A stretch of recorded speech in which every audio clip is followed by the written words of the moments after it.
One volunteer. Siguro si Jumel. Jumel, would you like to lead us with an opening prayer? Thank you. Good evening.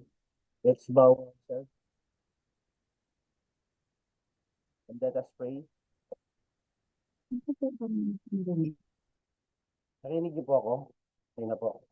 Parang mahina siya. Sir Mahina. Jumel, medyo lakasan mo pa konti yung boses mo. Okay na po, ma'am. Parang kulong po. Mahina talaga yung mic ko eh. Iba na lang Sige, po sir. siguro. Iba na lang po siguro volunteer kung pwede. Okay lang, sir. Okay na? O sige. Simulan na po tayo. Amang nasa langit, Diyos na dakila sa lahat. Sa ngalan po ng aming tagapagligtas, kami po ay lumalapit at nagsama-sama upang magkaroon po sa araw na sa gabi na po gabi pong ito na upang matuto po kami sa aming pinag-aaralan, naway lahat ng mga bagay na aming ipinag-aaralan ay pumasok sa aming puso at magamit po namin sa pang-araw-araw at lalong-lalo na po sa darating po na board exam. Lahat lang pong ito ay dinadalangin po namin dahil alam po namin na kayo lang po ang aming malalapitan at maaasahan dahil kayo po ang pinaka makapangyarihan sa lahat. Lahat lang pong ito ay dinadalangin po namin sa pangalan po ng aming tagapagligtas na si Yesu Cristo. Amen. Amen. Thank you, Jumel. So, Jen, naka-flash na ba? Okay. Tama. Wait lang. So, let me see. Okay. Although I think I already gave a background dito sa local initiative, gusto ko lang siyang, I just would like to reiterate sections 120 and 120.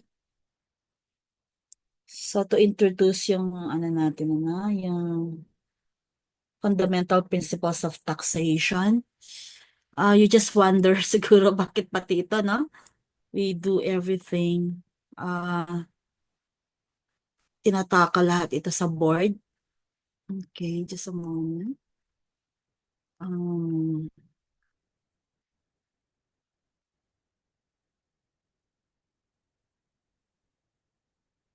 Okay. Maybe you've read your constitution a long time ago, or maybe you've not visited them, yung mga provisions natin related to planning for siguro isang dekada or nung bata pa kayo, but so what I will do is to provide, kasi yung topic naman natin is Local Government Code of 1991 or simply LGC, otherwise known, we can also say RA 7160.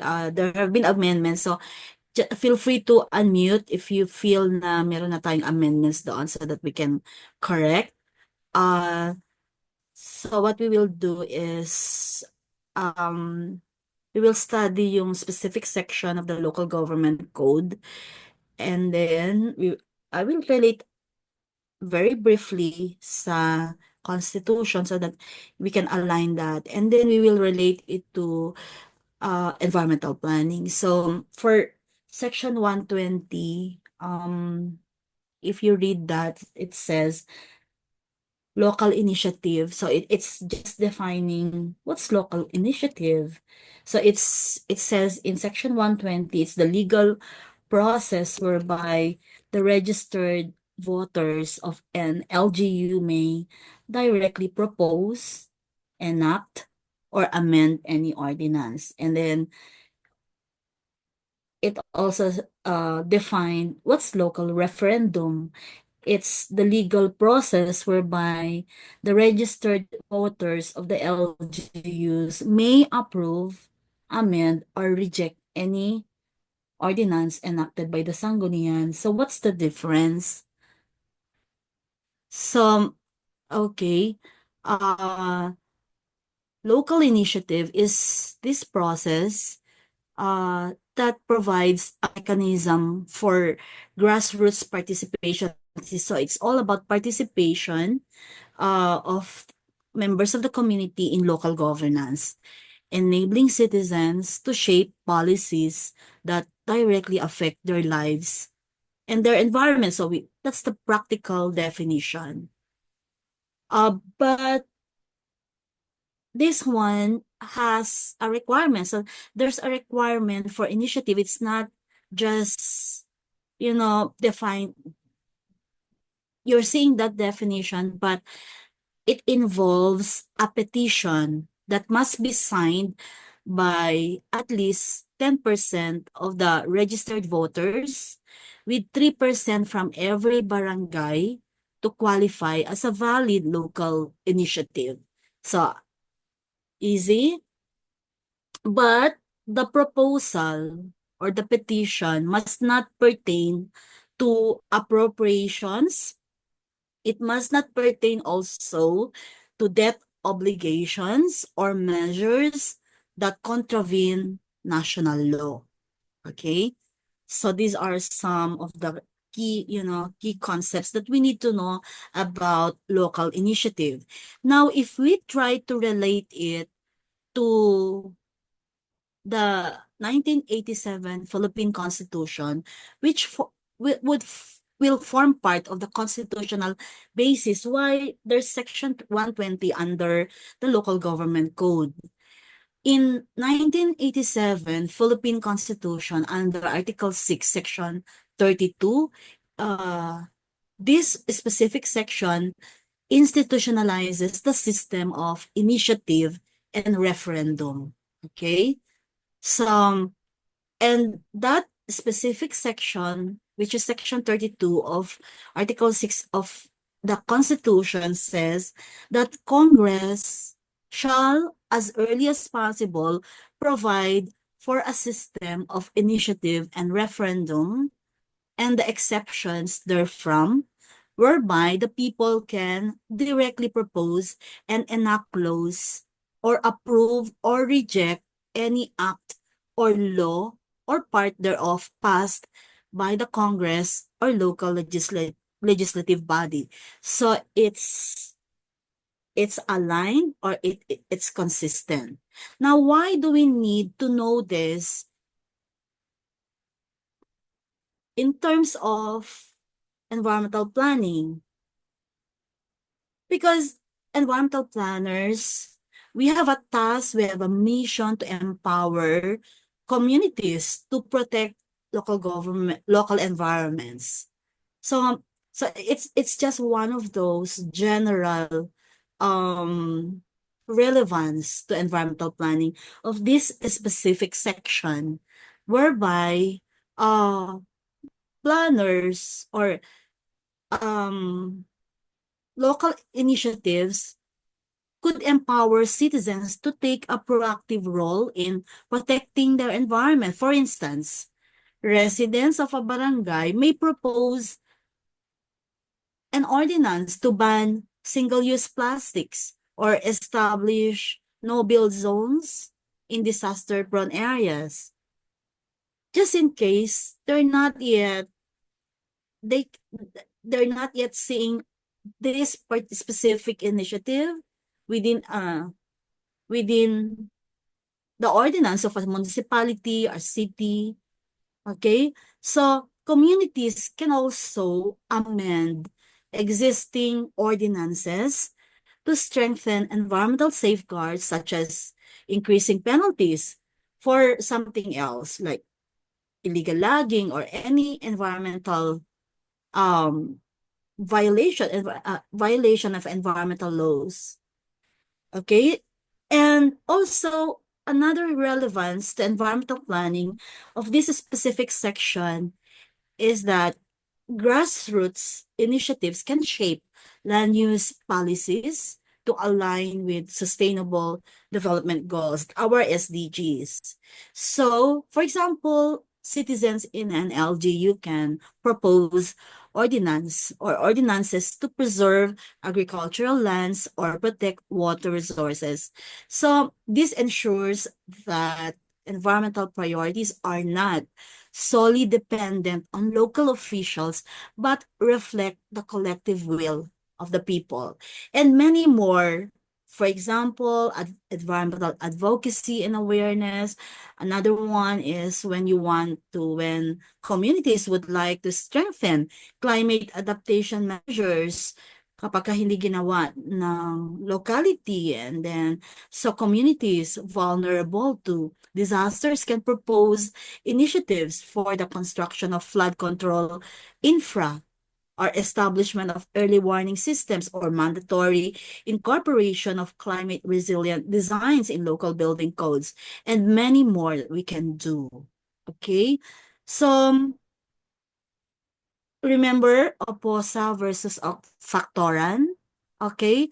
So, it's also one of the reasons, also a demonstration whereby through initiatives, citizens can exercise this right, environmental rights, by proposing ordinances that directly contribute to ecological balance and sustainability. Remember also in the Constitution, Article 2, Section 16, it declares the state shall protect and advance the right of the people to a balanced and healthful ecology in accord with the rhythm and harmony of nature. Do you remember that was the same principle or the same provision that Oposa versus Factoran is all about? Okay? So, ngayon, we go to, uh, still, by the way, local referendum, it should be section 121. Okay. What's the difference between initiatives? So, I spoke about local initiative. Now, local referendum is also a legal process whereby the registered voters of an LGU directly approve, amend, or reject any ordinance enacted by the local legislative council or the sanggunian. Unlike initiatives which involve proposing new measures, referendums focus on evaluating existing ordinances. Okay, so the referendum requires majority approval from registered voters to validate or invalidate an ordinance. This mechanism ensures that laws enacted by the Sanggunian align with the community's preferences. So we also have constitutional basis for that, aside from the one that I also mentioned about section, is it 32 or section 32 of Article 6. So um in referendum, okay, section 3 of Article 10, it says the Congress shall enact a local government code which shall provide for more responsive and accountable local government structure and shall provide for the conduct of a referendum for local legislation. So, you don't need to memorize that, but just to let you know that these sections under the local government code, they are aligned, they're consistent with the 1987 Constitution. Again, how about the referendum? What's its relevance to environmental planning? Because we need to hold officials accountable for environmental decisions. So referendums provide a check and balance mechanism, allowing citizens to challenge ordinances that may harm the environment. For example, residents may reject a Sangguniang ordinance permitting mining operations in protected areas. Okay. or commercial structures within a protected area, especially a UNESCO uh, area, or as a UNESCO area like the Bohol, Chocolate Hills. So and may probably approving or disapproving land reclamation projects that threaten marine biodiversity. So these are things that could be, like citizens can exercise local referendum. Now, for regarding community approval for land reclassification, referendums are particularly relevant in contentious land reclassification cases such as converting agricultural lands into commercial or industrial zones. So through a referendum, voters can uphold their community's land use priorities and prevent unnecessary urban sprawl. Okay, and a lot more. Promoting sustainable practices. So citizens can use referendums to demand amendments to ordinances that do not adequately address climate resilience or environmental sustainability. Uh, for example, if the local government enacts a weak ordinance on solid waste management, so a referendum can be initiated to replace it with a stronger policy mandating segregation and composting, for example. So a lot to do, and you can indeed leverage local referendum when you want to align with ecological goals, like especially when it opposes or it's inconsistent with the environmental mandate of our constitution. So a referendum could challenge ordinances that authorize projects causing deforestation or water pollution, reinforcing the constitutional right to a balanced ecology. Again, Oposa versus Factora. So we can also encourage public debate on environmental issues. So referendums stimulate discussions among stakeholders, including LGUs, environmental advocates, so also local residents. So this collaborative approach ensures that environmental policies are well informed and widely supported. So we can go to the next I think section 129, power to create sources of revenue. So it says each LGU shall exercise its power to create its own sources of revenue and to levy taxes, fees, and charges. So such taxes, fees, and charges shall accrue exclusively to the local government unit. So we can move on to section 130.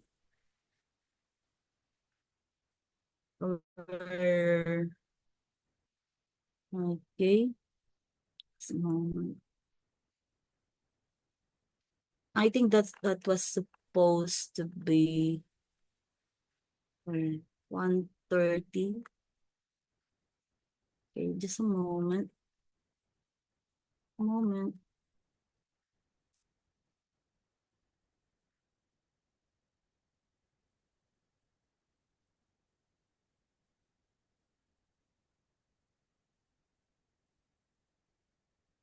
Okay. So what it says taxation shall be uniform in each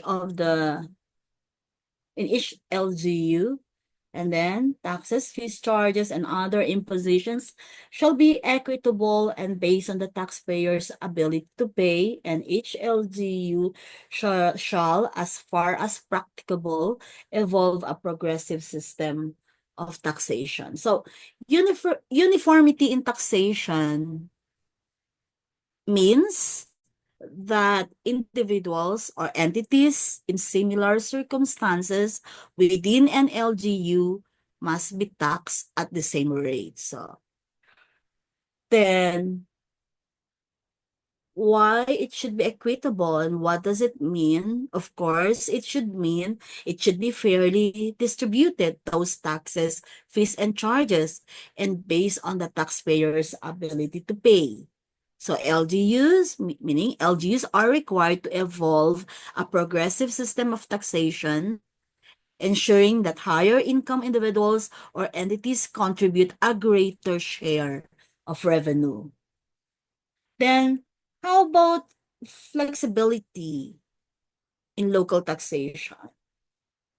Okay. LGUs are empowered to adapt their taxation systems to local conditions, provided these systems align with national laws and policies.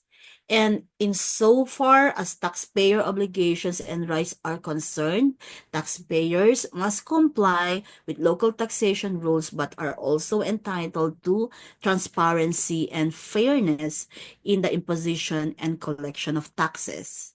So, why are we supposed to know this, and how do we apply this to environmental planning? Why are we studying them, these provisions, and do you think it should help in your practice?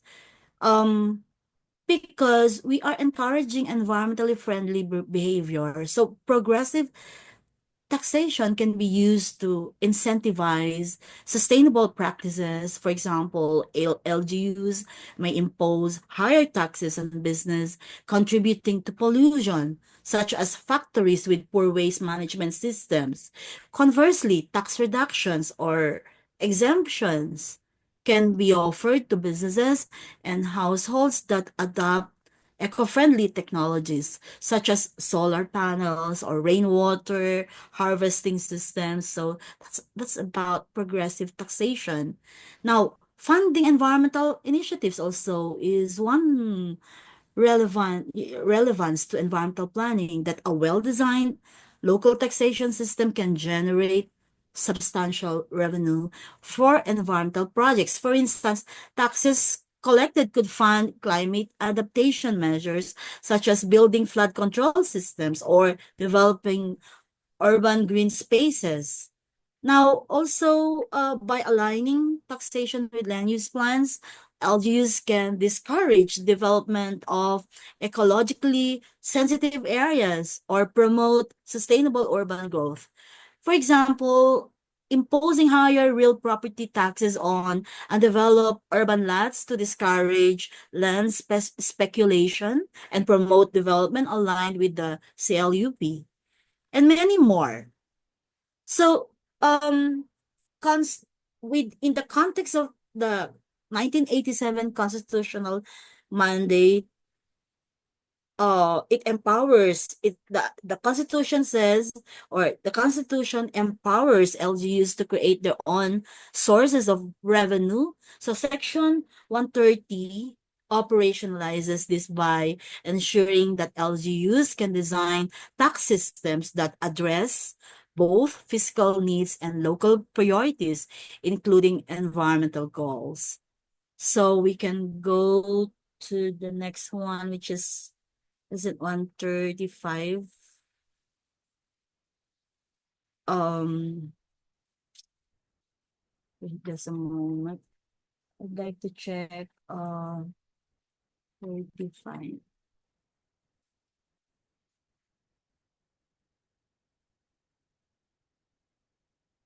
Wait just a moment.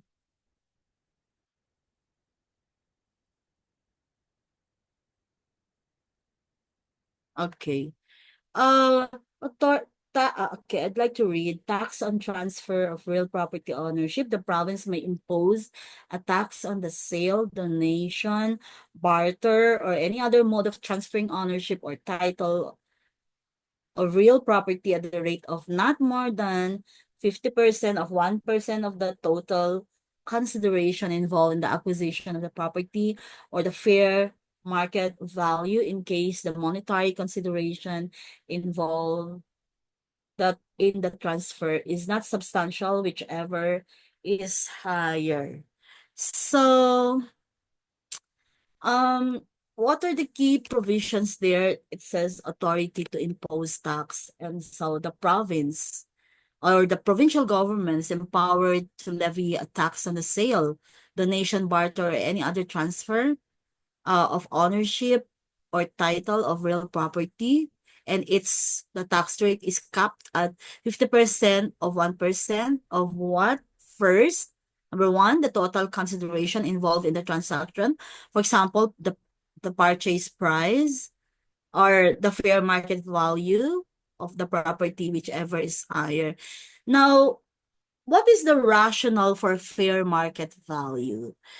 The inclusion of fair market value ensures accurate property assessments, particularly in cases where the transaction value is understated to avoid higher taxes. So, the practice in Philippines.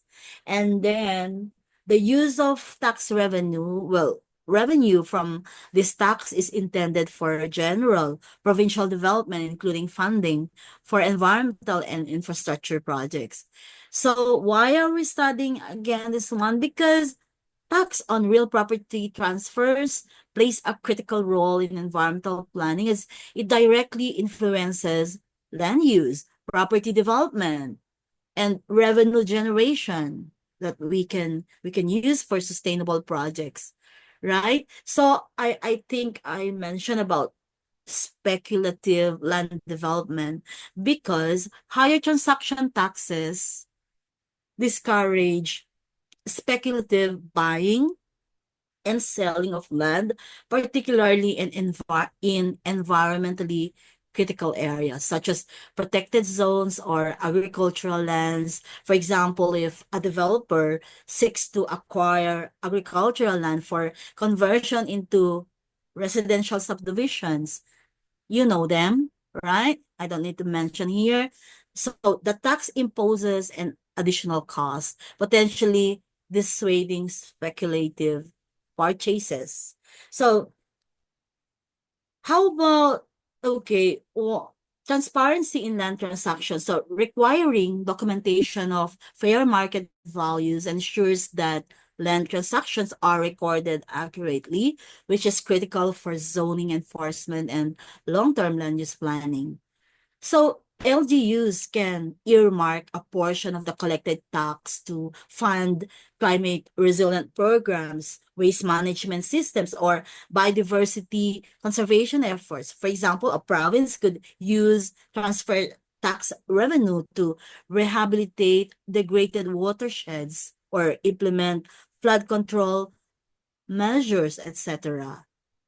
Okay, so by taxing high value property transactions more significantly, LGUs can redistribute wealth and invest in inclusive environmental projects that benefit vulnerable communities, such as constructing evacuation centers in flood-prone areas, or we take care about our indigenous communities.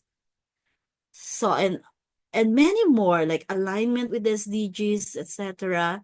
So, how about Section 156 community tax? So, hindi ba?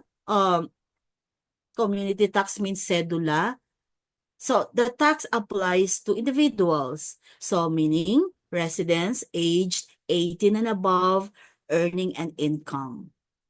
Second, the tax applies to juridical persons, and juridical persons means businesses operating within the LGU's territory. Revenue from the community tax is used for general local governance, including funding basic services and programs that address community needs. That's why it's called community tax. So again, I'd like to, before I will leave this page, it says Section 156 says cities or municipalities may levy a community tax in accordance with the provisions of this article on community tax. So, how about section 157? Let me see. Oh, okay, let me see. So, ano pa yung hindi ko nasabi doon sa um, community tax. I think it's very, yeah, relevance to environmental planning. Of course, we can do more about that, like community-driven environmental projects and fostering shared responsibility, like if a municipality can integrate community tax payment with environmental programs such as requiring participation in river cleanup activities or tree planting as part of tax compliance. So, um, 120, okay, just say 157. Okay, just a moment.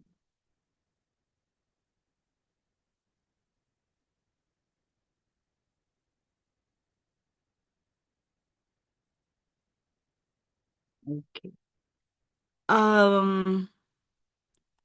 157. Hmm.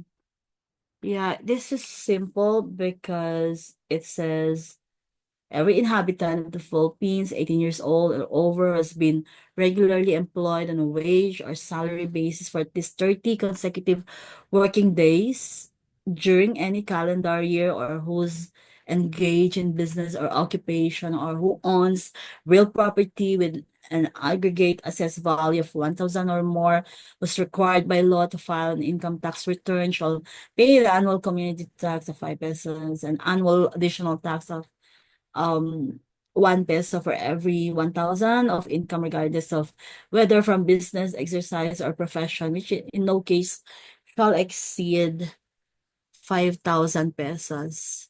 So, sino dito nagbabayad ng 15 pesos? Di ba? So, we can move, okay, move to the next one, Jen, 159. Uh, okay. That, let's see. The following are exempt from the community tax. Just to make sure nakakompleto natin lahat yung mga discussions dito. The following are exempt from the community tax. So, number one, diplomatic and consular representatives. Number two, transient visitors when their stay in Philippines does not exceed 3 months. So why? Why are they? These are exempted individuals under Section 159. Diplomats and consular officers accredited to the Philippines are exempt from paying the community tax. And why this exemption upholds international law and the principle of diplomatic immunity as prescribed in the Vienna Convention on Diplomatic Relations. So if I know some of you here have been in law school, or maybe meron na ba tayong lawyers sa group natin, pwede din siyang makapag-clarify on this about immunity, right? If you think kapag ka mag-take oath na si Donald Trump and he comes here and then he violated our Philippine laws, and do you think you can held him liable?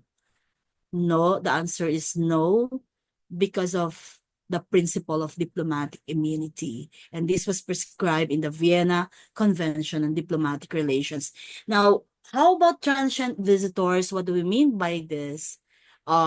These are individuals who stay in the Philippines for less than 3 months. They are exempt from the community tax, and this ensures that temporary visitors are not burdened by local tax obligations. So, uh, okay. So what's the implication? Mm, well, I think I don't need to um discuss further. We can go to section 201. all real property, or the title is appraisal of real property. All real property, whether taxable or exempt, shall be appraised at the current and fair market value prevailing in the locality where the property is situated. So the DOF, or Department of Finance, shall promulgate the necessary rules and regulations for the classification, appraisal, and assessment of real property. So, yeah, so we know the lead agency for that tasked with promulgating rules for the classification, appraisal, and assessment of real property, which is the DOF. Um, so why we need to do it, I mean, what's all about this section 201? Why do we need appraisal? Number one, to ensure fair valuation. That appraisal at fair market value ensures that property taxes reflect the actual economic value of the property, promoting equity among taxpayers. Number two, uh, well, yeah, before I go to number two, regular appraisal prevents undervaluation. So which can lead to revenue losses for LGUs. Number two, alignment with national standards. The DOF ensures uniformity in property valuation across LGUs, maintaining consistency and transparency in the tax systems. Number three, well, what's the relevance of this, of section 201 to our practice as environmental planners? To incentivize proper land use, that accurate property appraisal discourages speculative land holding and promotes the productive use of land, aligning with land use planning goals. For example, higher appraisals for under or undeveloped urban land can encourage its development in accordance with the LGU's CLUP. Also, as to relevance to our practice,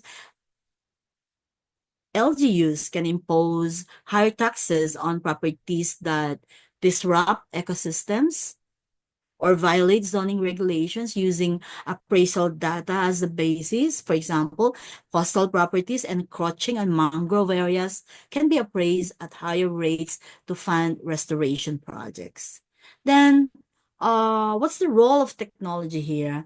That GIS can enhance property appraisal by providing accurate spatial data and enabling detailed land use assessments. For example, GIS mapping can identify flood-prone areas, allowing LGUs to adjust property valuations and taxes to reflect disaster risks.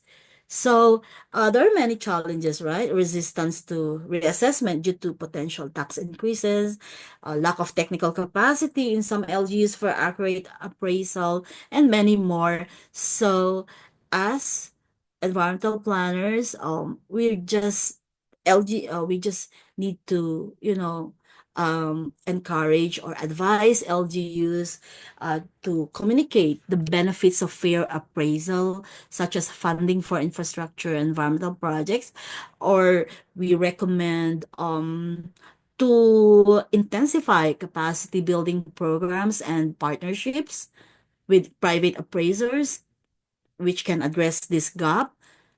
So as a matter of, intensifying technical uh, capacity of LGUs. So can go to 232. Next slide. Okay. See that. Okay. So power to levy property tax. A province or city or a municipality within the Metropolitan Manila area may levy an annual ad valorem tax on real property such as land, building machinery, and other improvement not hereinafter specified, or not hereinafter specifically exempted. So, what's ad valorem tax? An ad valorem tax is based on the assessed value of the property. This ensures a fair taxation system where wealthier property owners contribute proportionally more. So, uh, the tax is assessed on the current market value of the property, ensuring that LGU revenues are aligned with economic realities and real property. So what's the significance of real property tax? Real property tax serves as primary revenue source for LGUs, financing essential services like education, infrastructure, environmental programs, and more. So for Section 233, rates of levy, a province or city or a municipality within the metropolitan Manila area shall fix a uniform rate of basic real property tax applicable to their respective localities as follows. First, in the case of a province, not exceeding 1% of the assessed value of real property. Second, in the case of a city or a municipality within the metropolitan Manila area, not exceeding 2% of the assessed value of the property. So, clear? Okay, so this uniformity across of rates across LGUs ensures equality in taxation within local jurisdictions, preventing arbitrary rates and fostering fairness among property owners. So, the revenue allocation, okay, I mean, real property taxes fund number one, health and social services, number two, infrastructure projects, and then environmental programs, then local disaster resilience initiatives, and more. So, the higher rate for cities and municipalities in Metro Manila or Metropolitan Manila reflects, number one, the higher cost of services in urban areas. Second, greater economic activity justifying increased contributions from property owners. So maybe we can go to section 234. Okay. So let me read that. Exemption. Exemption from real property tax. Real property owned by the Republic of the Philippines or any of its political subdivisions exempt. Okay.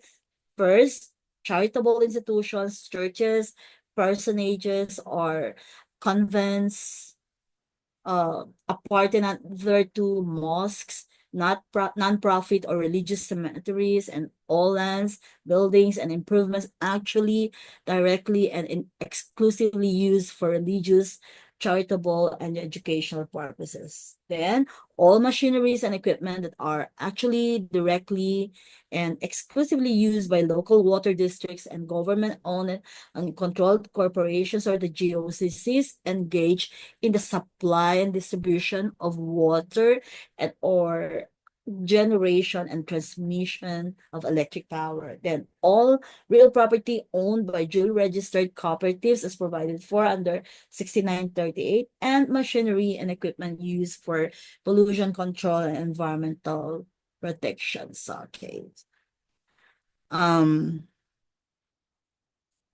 So did we say that? So number one, owned by real property owned by the Republic of the Philippines or its political subdivision. So those properties directly owned by government or its instrumentalities are exempt from real property tax, and this exclusion recognizes that public properties are already serving public purposes and should not be burdened with tax obligations. However, this exemption does not extend to properties leased, number one, leased to private entities, which then use these properties for commercial purposes. It should be taxed even if it's owned by government. Then second, when this exemption does not extend to properties used for activities that do not align with their intended public purpose, such as generating private profits. So, what's the relevance of this to environmental planning? This ensures that publicly owned lands used for parks, forests, and other ecological purposes are financially unburdened, promoting sustainable land use. Also, it encourages LGUs to invest in green infrastructure by protecting such assets from taxation. Then another thing there is charitable. Okay, also charitable institutions are exempt. Religious properties and nonprofit cemeteries. So lands, buildings, and improvements utilized exclusively for religious, charitable, or educational purposes are exempt. This policy supports organizations that provide social services without profit motives. This includes churches, okay, please don't forget that, mosques, parsonages, nonprofit cemeteries, among others. So why do we need to study this? Why do we need to know this or apply this? Because it facilitates the preservation of historical, religious sites and cultural heritage properties. It also encourages nonprofit organizations to invest in projects that benefit communities, including reforestation programs or urban gardens on their properties. So, how about machineries and equipment used by water districts and government-owned utilities? So, again, tax exemptions are provided for machinery and equipment directly involved in water supply, distribution, and electric power generation. This provision supports essential services critical for sustainable urban and rural development. So it encourages investment in renewable energy projects and sustainable water management systems, also supports LGUs and utilities in maintaining eco-friendly operations without additional tax burdens. The last one there is real property owned by registered cooperatives under 6938, that cooperatives play a vital role in empowering local communities and promoting self-reliance. So exempting properties owned by duly registered cooperatives fosters economic growth, especially in rural areas. So cooperatives, regarding our as per its relevance to environmental planning, cooperatives or cooperative properties used for sustainable agriculture, for example, or for community forestry or eco-friendly tourism are encouraged, promoting environmental stewardship. Also, it creates opportunities for cooperative initiatives that align with CLUPs. I forgot. Machinery and equipment for pollution control and environment protection. Tax exemptions are granted for machinery designed for pollution control, such as wastewater treatment plants and air filtration systems. So it incentivizes businesses to invest in green technologies and reduce their environmental footprint. It's also aligned with 1987 Constitution, Article 2, Section 16, which I mentioned earlier. This is the second time I'm mentioning about Section 60 of Article 2, which mandates the state to protect the environment and promote a balance and culture. Again, Oposa versus Factoran. So it contributes to achieving local and national sustainability goals by integrating environmentally sound technologies. So maybe we can go to 235. Okay. Additional levy on real property for the SEF or Special Education Funds. Sorry. A province or city or municipality with a Metro Manila area may levy and collect an annual tax of 1% on the assessed value of real property, which shall be in addition to basic real property. Also, the proceeds thereof shall exclusively accrue to the Special Education Fund. So with this, which means that we need to know the very nature of SEF. So, LGUs, okay, specifically provinces, cities, municipalities within the metropolitan area are empowered to impose an additional annual tax of 1% on the assessed value of real property. So this levy is in addition to the basic real property tax. This provision encourages efficient land use as properties generate revenue to support local education initiatives. It ties development projects with social benefits, promoting a balanced approach to urban and rural development. So the proceeds, okay, from this additional levy must be allocated exclusively to SEF. This ensures that revenues contribute directly to improving local education systems such as number one, building new school infrastructure, number two, enhancing environmental education programs, three, funding teacher training and salaries, etc. So planners can advocate for the integration of environmental education within schools funded by SEF. And also, we can promote awareness among students about sustainable development, climate change, urban planning principles, etc. So the tax supports broader social objectives, ensuring local communities benefit from urbanization and infrastructure projects.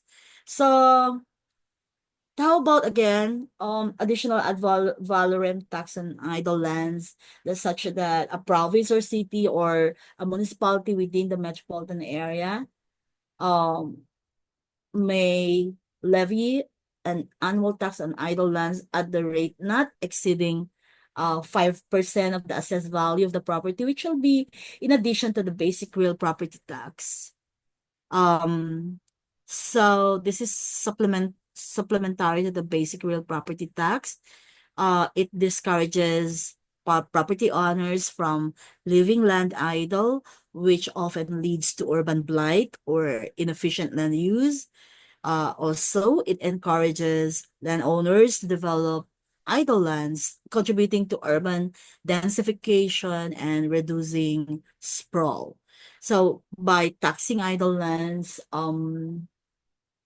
yeah, LGUs encourage property owners to either develop or sell their lands for productive use, such as residential, commercial, or industrial development, or for green spaces and or urban agriculture. So it all this aligns with the goals of why we're preparing CLUP, so that we can optimize land use potential, and we can also help mitigate environmental and social impacts of land hoarding or underutilization.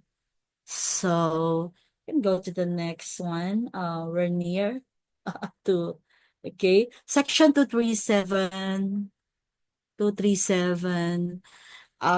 idle lands coverage. So what are idle lands? Okay.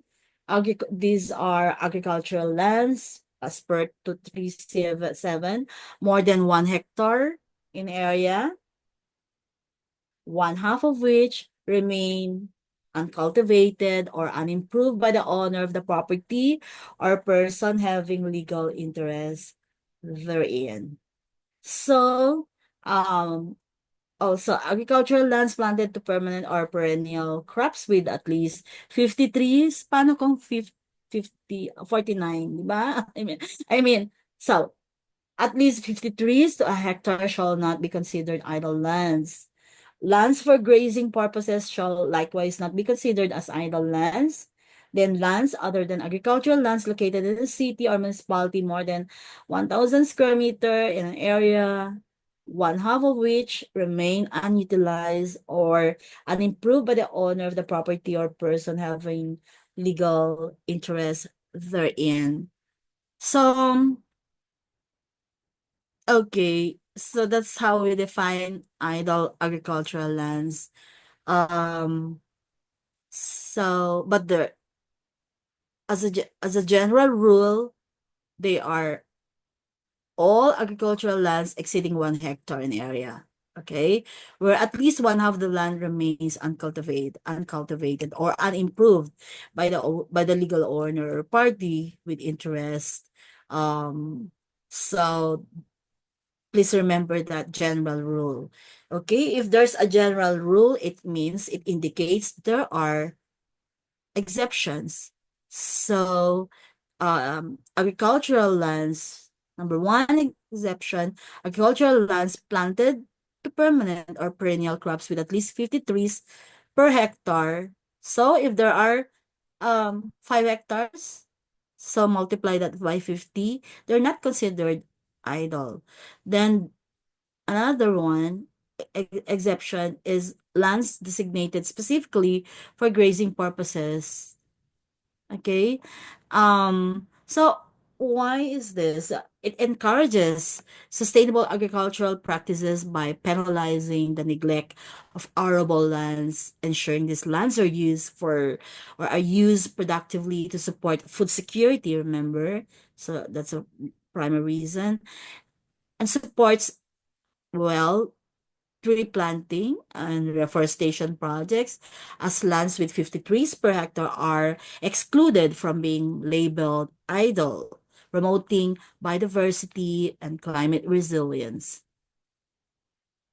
So, what must be, you know, so if you come to think about that, about all this within Section 237, we are promoting the rehabilitation of degraded lands, okay, through tree planting, reforestation initiatives, and we are also reducing the risk of soil erosion and land degradation by incentivizing active land use. Okay, we can go to 271, section 271. Okay. This section also outlines how revenues from real property taxes are distributed among LGUs and their subdivisions. So this ensures fair allocation of resources to support governance, development projects, and public services. So it says here that in the case of provinces, general fund of the province, 35%, general fund of the municipality, 40, barangay, 25. So in the case of cities, general fund of the city, 70%. Okay. Yeah, component barangays of the city where the property is located. You know what? These are favorite questions in board exams. So you really need to have a strategy how to remember all these figures, this percentages. So under component barangays, it says component barangays of the city where the property is located, 30%. So 50% to the barangay where the property is located out of that 30, okay? And then 50% shall accrue equally to all component barangays of the city. So kailangan matandaan natin ito. It's a favorite question. So general fund of the province, so it's a significant portion, right? It's allocated to the provincial fund to support projects and administrative functions at the provincial level. And these funds may be used for different, projects like infra, health services, envi programs, disaster preparedness, etc. And so general fund of the province 35, general fund of the municipality 40. Okay.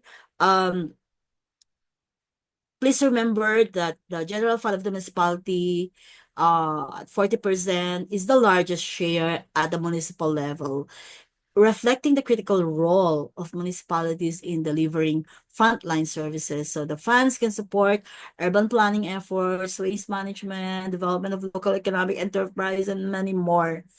And I think it's easy to memorize, right? How about barangay? Barangays receive a direct allocation to fund community level needs, such as road maintenance, maybe solid waste management, barangay health initiatives. So this ensures grassroots involvement and development aligning with the principle of what? Subsidiarity in governance. So, in the case of cities, uh, 70-30. Okay? Is it 70-30? Then the 30% is split into number the first half barangay where the property is located, and the second half distributed equally among all component barangays. So okay, so you need to understand that and memorize it. So there's a continuation there on the next slide about section 271. That yeah, for the municipality within Metropolitan Manila, Metro Manila area. Okay, 35. Okay, because MMDA, Metropolitan Manila Authority, or MMDA, this portion ensures that MMDA, so dati kasi MMA, so succeeded by MMDA, has sufficient resources to fulfill its metropolitan-wide responsibilities, and so more on urban planning and if infra development across multiple cities and municipalities, if lahat yata city na. So flood control and traffic management, solid waste, etc. And then, of course, there are large-scale initiatives, especially transport networks like MRT, LRT, disaster preparedness programs that address regional vulnerabilities. Okay. 35, 35, 30. Then, okay, I think I forgot there that municipality, right? The municipality. Oops. Okay. General fund of the municipality where the property is located is 35%.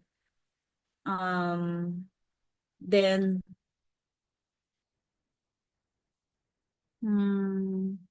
then component barangays, right? Component barangays is 30 and then 50 and 50. Okay. We can go to the next one, section 284. Please try to read that, but that section 271. Okay, balikan niyo na lang. For 284, section 284. And okay. It speaks about our era, pero may nagbago na no, 'di ba? So yeah, just to make sure na itong old na to, we can for sure there are still old questions. I hope that kapag they retrieve questions from the database. So pag mention ng section 284, I hope that they will change that to the amended one. Okay. Even this one, 284. But anyway, so please read about allotment of ERA. Okay.